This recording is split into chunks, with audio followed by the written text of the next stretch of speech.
तहसीलदार साहेब कन्नडला आले. मी ठरवलं होतं की लय भांडायचं. कारण की काय होतं तर तहसीलदार साहेब म्हणजे भांडायचं, मग भांडून मग त्यांच्याशी पुढे काम होतं. पण काय झालं कारण की तहसीलदार साहेब संजय वरकड सरांचा निरोप समारंभ साहेबांचं भेट होती आणि साहेब येत आहेत. तर मी काय केलं, गोविंद महाराज निकम वासडीचे ज्येष्ठ आमचे म्हणजे वडील झाले मंडळी आहेत, त्यांचं आंदोलन होतं आणि आंदोलन असं होतं की गोविंद महाराज राखेलचा डबा अंगावर घेणार. साहेबांना सांगितलं.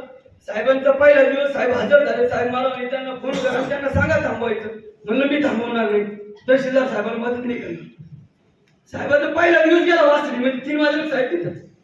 साहेबांनी पुरं गाव जमा केलं. पहिल्या दिवशी सगळ्या गावांना समजून सांगितलं आणि त्याच्यानंतर सगळ्यांना शांत केलं. साहेब आले. हा साहेबांचा पहिला दिवस होता. त्या दिवशी महामानवांची हे होतं, पुण्यस्मरण होतं, काहीतरी कार्यक्रम होता.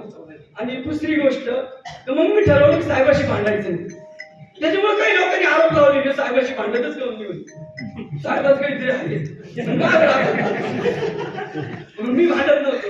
दुसरी गोष्ट का हातनूरला साहेबांचं म्हणणं होतं बघ तुम्ही उपोषण आंदोलन काही करू नका. आणि मी शिवरस्त्याला तिथे उपोषणाला लोकांना बसवलं. 70-80 वर्षाचे लोक होते. साहेब संभाजीनगरला होते, मी सुद्धा तिथे होतो.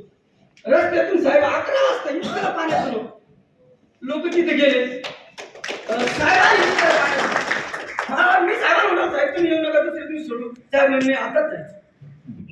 रात्री 11:30 वाजले. तिथे गेल्यानंतर साहेबांनी मलाही थोडं झापलं, म्हणजे बाजूला घेऊन झापलं. लोक ते मला म्हणे आज सगळं लावलं साप निघला तर म्हणलं मग लोकांना असं ते झालं. त्याच्यानंतर तिथं उपोषण वगैरे सुटलं. तिथं झालं. त्याच्यानंतर उपोषण सुटलं. साहेब खुश झाले, मी बी खुश झालो. आणि 5 मिनिटांनी साप जळून गेला. साहेब मला विकवणार आला. साहेब म्हणलं मग ते आम्ही घुंगे वाजवले असते साहेबाला.